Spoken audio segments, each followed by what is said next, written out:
are listening to Rootbound, a podcast about plants for when you're stuck inside.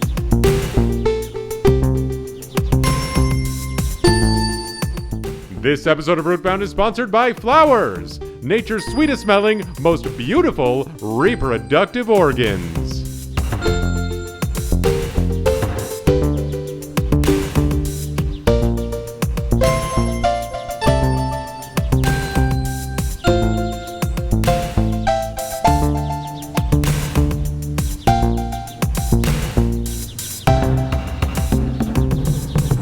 Hi everybody, thank you for listening to this episode of Rootbound. I'm your host, and my name is Steve, and Rootbound is the podcast about plants for when you're stuck inside. And normally each week I invite a guest who joins me on the program to share with us all about a plant that means something to them, and then I share with the guest about a plant that means something to me.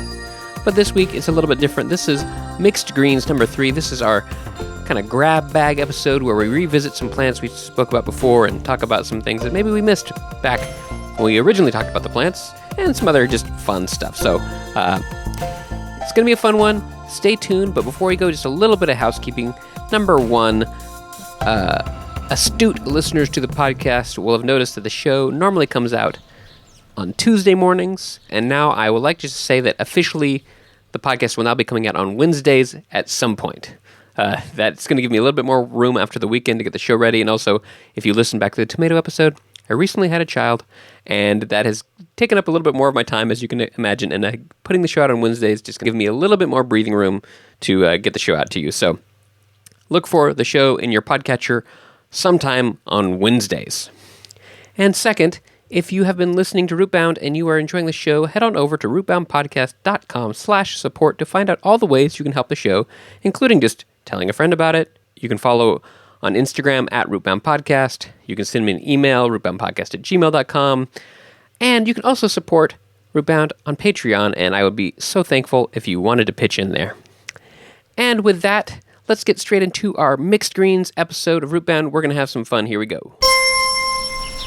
Let the fun begin. Back on episode 59 of the podcast, when I spoke with Debbie Naha-Koretsky about Stinging Nettle, a plant that I'm really fascinated with, and I learned so much from her about it. There was one thing that we forgot to bring up on the show, and it's something that I've read about, but never had any experience with, and I thought here on this Mixed Greens episode of Rootbound, we would dig into it a little more, and that's the idea of making cheese with stinging nettle. Now, that sounds kind of weird, because, it's a plant and cheese is milk, but it's not purely made out of stinging nettle. It is using stinging nettle to make rennet. So you can hear I've got some water boiling here. I'm going to turn it down a little bit, and so it just gets to a simmer. But rennet, which is used in most cheese making, is a product from the stomach of a calf, and when you add that to milk, it causes it to coagulate and turn into cheese. You can also make cheese just by adding acid to milk. I've done that a lot before to make fresh cheese like queso fresco, and that also works, but it's not quite as efficient as extracting all the proteins and fats out of the milk. And so rennet is what makes harder cheeses that can age longer, and apparently stinging nettle can be a source of a vegetable-based rennet. And so I'm going to try to make that today. Excuse my cat Cheeto, who's meowing in the background. He has always lots to say. But I have a huge bag of nettle leaf that I bought online. It's actually comically large. I did not expect it to be this big. But if you listen... sharp listeners to the podcast will know that I just had a kid, and so it's been a little bit hard to go out and forage stinging nettle myself. I really wanted to do that for this experiment, but I have not had the time, so I bought a big bag of dried nettle leaf online, and I'm going to follow this recipe, which essentially says that you boil a whole bunch of stinging nettle leaves in water, and I even quartered the recipe I found, and it still seems like it's going to be a ton of nettle leaf. I'm just opening the bag here now. Looking at this nettle leaf in here, oh yeah, it's like really fine, so maybe I don't need to use as much because it's superly fine cut and sifted. I think it's mostly made for tea, and I'm going to be trying that too, which seems pretty fun. But I'm going to just kind of like pour a bunch of nettle into this water. I kind of quartered the recipe, and I don't think I'm going to need to use as much nettle as the recipe said, which is going to call for like half a pound. But let's see. I'm going to put a bunch in here. We'll get it boiling down in this cup of water, and we'll see if we can get it to really boil and just add so much. I'm planning to just add enough nettle leaf that the water is almost completely saturated with it. That's my plan. And then turn it down to a simmer. Oh yeah, this is, may need to add a little more water already. It's kind of like soaking it up entirely. I think I added too much nettle leaf. Let's add a little more water, and then I'm gonna let this simmer for about 30 minutes. And then I'm gonna add some salt, which apparently helps extract the compounds in the stinging nettle that can make the cheese coagulate. And then after that, we'll let it cool, and we'll check back in when I add it to the milk, and we'll see what kind of coagulation we get. So this is the stinging nettle rennet making process. Thanks for joining me in this experiment. Let's check back in later in the episode. Working on my night cheese.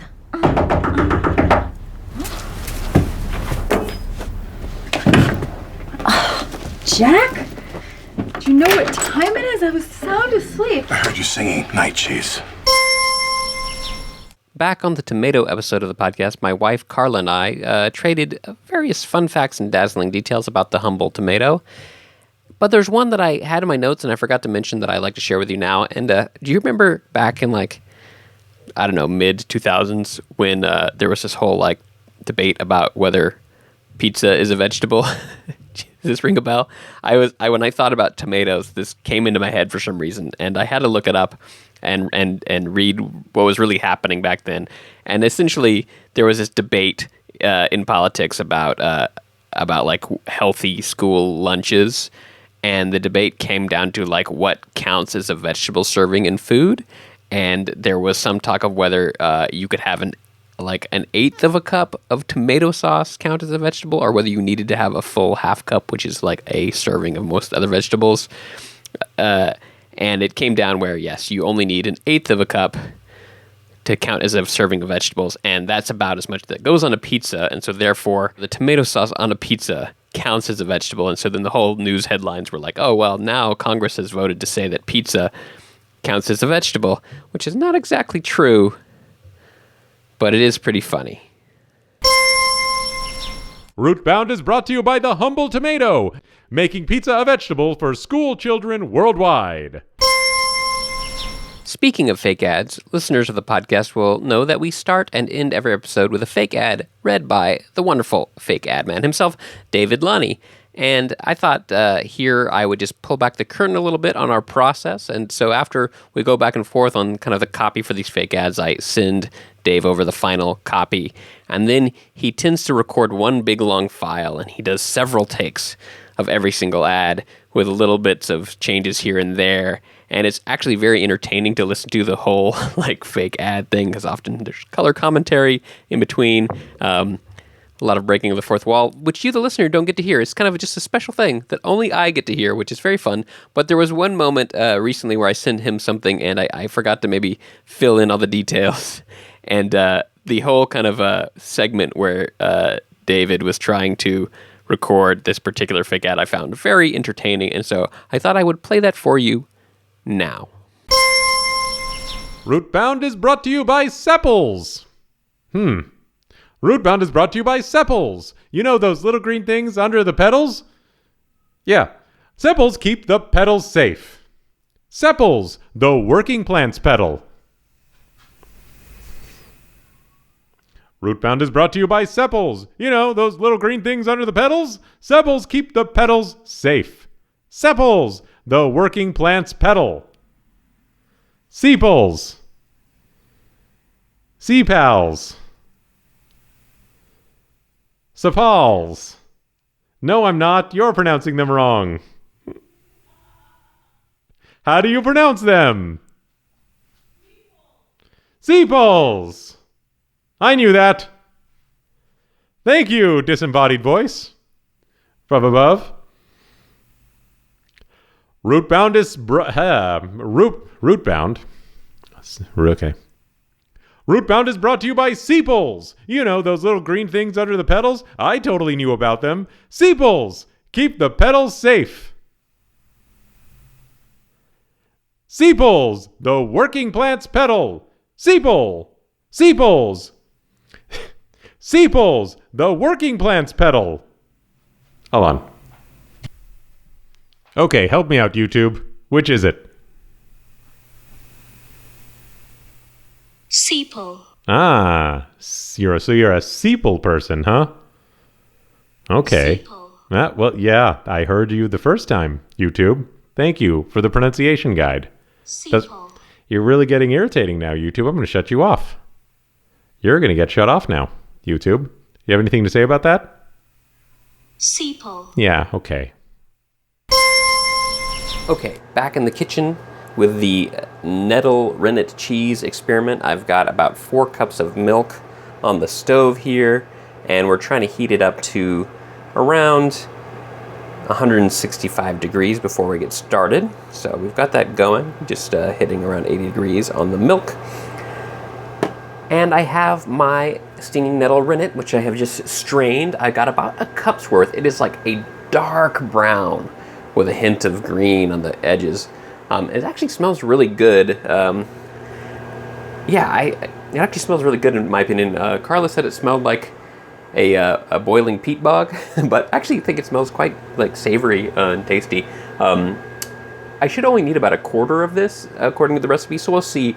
When I've made cheese in the past using the acid cheese method, I just add a little bit of the acid and I keep adding it until the curdling kind of stops. So that's what I'm planning to do here. I'm kind of winging this cheese-wise, so we'll see if what I get is even edible at the end. But yeah, we got the milk heating up here.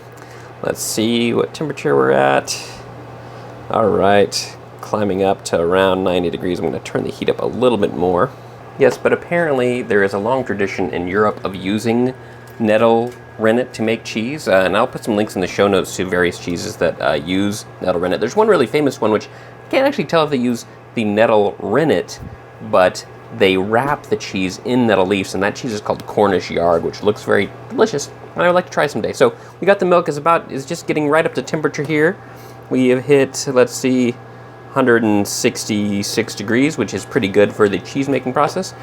So now I'm just going to slowly pour in my nettle rennet, and we'll see if it curdles at all, or if this is a failed experiment. All right, here we go. You're just going to put a little bit in at a time here.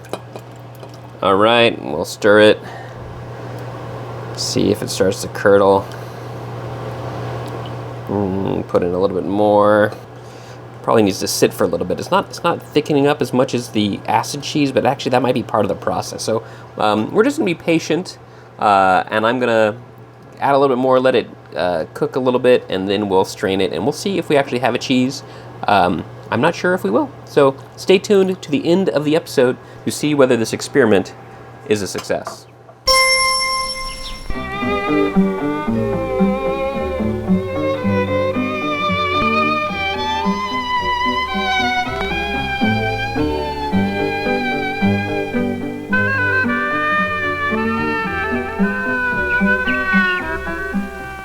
The cactus, through adaptation to new and hostile environments, has spread from its home in the Americas to some of the farthest reaches of Earth. Back on the episode about prickly pear, I spoke with Will about the prickly pear. And at one moment, Will mentioned that prickly pear grows in Italy. And I was like, oh, well, it's actually native to North America, but maybe it does also grow there. It's possible it's been introduced there. But then the other day, I was watching that show, The White Lotus, Season 2, which takes place in Sicily. And there's these like wide shots of the cliffs around Sicily, and they're just covered with prickly pear. So yeah, they grow there, and they are there like all over the place, which is really interesting because they are not native, but they have really just established themselves in Italy, which is fascinating. And that reminded me about this little documentary that I found on archive.org when I was researching prickly pear, and I'll just play a little segment of that now. Through its ability to adapt to new and hostile environments, the cactus has spread far from its native Western Hemisphere. During the 1830s, the introduction of the species Opuntia inermis, or common prickly pear, into the Botany Bay area of Australia was a sample of catastrophic plant adaptation. Ships, possibly from Brazil, may have carried specimens of the cactus to Australia. Settlers, obtaining cuttings of the plant, planted them around their home sites. Rapidly acclimatizing to the drought-like conditions of Australia, the plants began to spread. Cutting, crushing,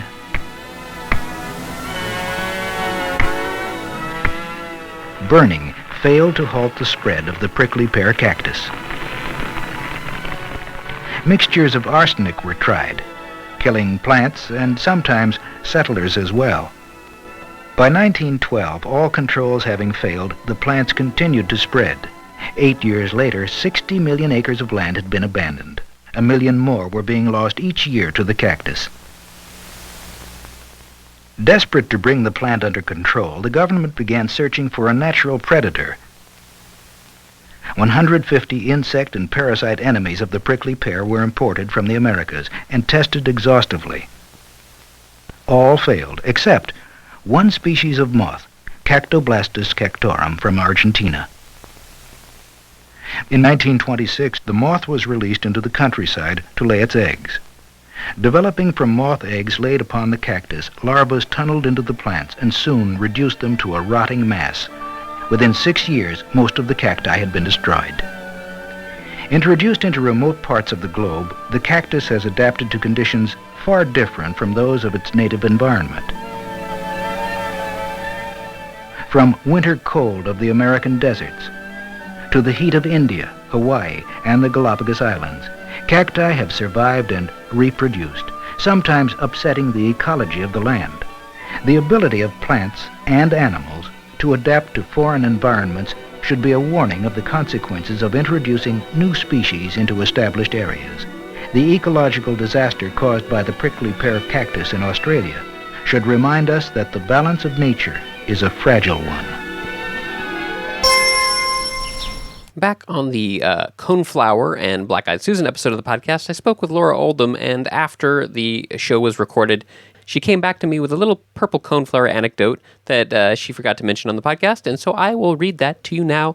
In the message from Laura, it says, "During our recent Native Plant Backyard Challenge kickoff, Tisa Watts of the Columbia Garden School walked us through her favorite native plants.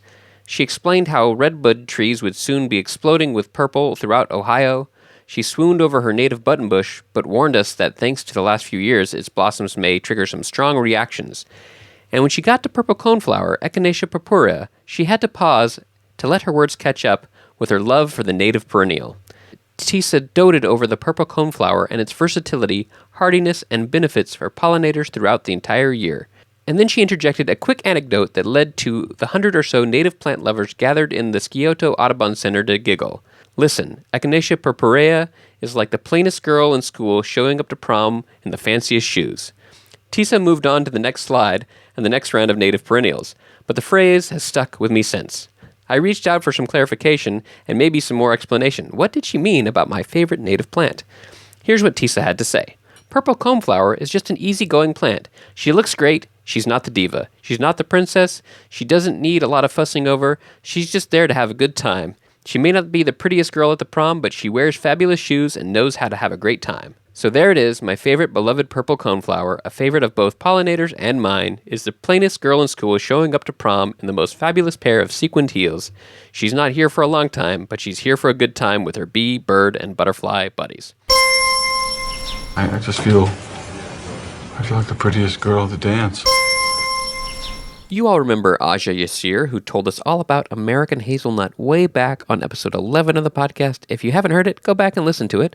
But recently I was chatting with her about another plant we've talked about on the show, and I thought I would have her share that with you as well. And so here is Aja. Hey y'all, it's Aja here to talk about your pond. Oh my goodness, y'all, I love this plant. It grows wild on my land in Mississippi, and it makes a delicious caffeinated drink. That's right, y'all. We have a caffeinated tea that grows right here that is indigenous to North America. And traditionally, it has been used for a very long time by American Indians for ceremony. It also induces vomiting. So I go out of my way not to make it that strong, okay? Because I don't want to induce vomiting as I'm drinking it. but it is good if it's not made very strong. In the Choctaw language, it is iti hishi halopa. And that's how you say yopan in Choctaw. And when you make the drink, it is kati okchi, which means thorn juice. And that indicates how thorny this plant is. You have to be careful when you pick because there are thorns, not very big thorns, but it can be difficult to pick if you are not skilled in getting the yopan from a forested area. So what I do is I make sure I have on some gloves and I ask for permission from the plant. May I please take some of your leaves? And then if the plant says yes, I gather some of the leaves and I put them in some purified water and I boil it. Yep, some people roast it, but I tend to like to boil the leaves in purified water, and I boil it for about maybe 3 to 5 minutes, and I let it sit overnight. And when you let it sit overnight, it has a beautiful golden color, and I drink it. I like drinking it in the morning because it's a pick-me-upper, but it also helps me to refocus and think about my day. It helps me to sit with myself. I really enjoy drinking it outside while the birds are just flying or I'm just communing with nature, and it really centers me. It centers me, especially when I'm on the land in Mississippi. I see it as a very sacred drink, and I try to carve out that sacred time to commune with the drink. It's not something that I drink every day, but it's something that I drink when I feel as if I need to commune with myself or I need to get my thoughts together on some things. So yeah, that's it. My kati okchi, my thorn juice. That is how I commune with it. And again, in the Choctaw language, it is iti hishi halopa. Thank you for having me, and go and see if you can enjoy some yopan. Just one more quick note about yopan, which I mentioned back on the episode when I spoke about yopan. I think it was episode 5 of the podcast. The scientific name for yopan is Ilex vomitoria, which, as Aja mentioned, this emetic property of yopan. And I will tell you, I've never had any urge to vomit while drinking yopan, and I make it quite strong. And so I don't think there's much of a risk, and the reason why it got that scientific name is a little bit in question. But I'm sure, like Paracelsus says, the dose makes it poison, and if you were to drink enough strong yopan, I'm sure vomiting would occur, and there is some documentation of that. But just don't be scared of this drink. It's awesome despite its weird scientific name. Thanks again for sharing, Aja. That was really interesting, and I'm going to be making my yopan tea like that all summer. So now the moment you have all been waiting for, the conclusion to my Stinging Nettle cheese saga. I like experimenting with things. If you listen to the show, you've probably understood that. I make all sorts of weird alcoholic concoctions. I like making strange recipes from foraged food. And experiments are great, but one thing about experiments is that experiments often fail. And I have to say, I think maybe my cheese experiment failed. Now, I did get some material that you could call cheese, and it actually doesn't taste too bad. It's cheese, but I was expecting to get a nice little round thing of cheese that I could take a nice picture of, and that is not what happened. So let me kind of rewind a little bit. The last you heard, I had put the Stinging Nettle rennet into the cheese, and we were waiting to see. Well, after that, it was taking a long time to coagulate. It was not doing anything. It was just kind of like milk sitting on the counter for a while. And I was like, oh no, what have I done? It's just milk. And I'm used to making acid cheese, which is when you squeeze, vinegar or lemon juice into the milk to make the cheese. And that process is cool because it happens really fast. Like when you squeeze that in there, the curds form immediately, and it's a very visual process. I did not realize that was not going to be the case with this stinging nettle rennet. I had to be patient. So after doing some reading and also in a kind of a fit of panic, adding even more stinging nettle rennet to the milk, which was probably a mistake, I checked back on the milk the next morning, and it had actually coagulated. And I was like, oh, cool. I didn't completely fail. Hooray, I have something to say at the end of the podcast. So then I took it and I put it in a cheesecloth. And then my first mistake, here's my first mistake, because I'm used to making stuff with because I'm used to making the acid cheese. Those curds are much firmer and bigger, and the curds in this stinging nettle rennet cheese were very fine. So I actually squeezed this cheesecloth, which you're not supposed to do, at least maybe not until the cheese gets more firm. So I actually ended up squeezing a lot of the curds through the cheesecloth back into the bowl. I was like, oh, I shouldn't have done that. But there was still some left in the cheesecloth, so I did what you do. I hung it up, let it drip, and then I took what was left in the pot that I squeezed a lot of those curds out back into the pot, and I heated it a little bit more, and then I added some vinegar, and so I kind of made a hybrid cheese, if that's a thing. I was trying to Google if that was a thing where if you have like a part rennet, part acid cheese. But anyway, I got those curds in there to coagulate a second time, and actually that's kind of inspired by the process of ricotta, because ricotta actually means cooked again in Italian, and that's where they take the leftover whey that still has a lot of curds in it, they cook it again, and they extract as much of the proteins out of it. So I kind of made stinging nettle ricotta. It tastes pretty good, I would say, as the first time I made something like that. It's quite spreadable. And then in my cheesecloth, after 24 hours, it kind of like, I was expecting it to stay kind of in a ball, but it kind of just lost a lot of its shape. And what I could get out of the cheesecloth was not very much at all, and it had kind of the consistency of maybe like a firm cream cheese or something like that. And maybe if I were to take that and age it a little bit longer, it would get a little harder, but it was barely enough to do that with. So my stinging nettle cheese experiment, one, I can say it does work. You can make cheese using stinging nettle for rennet.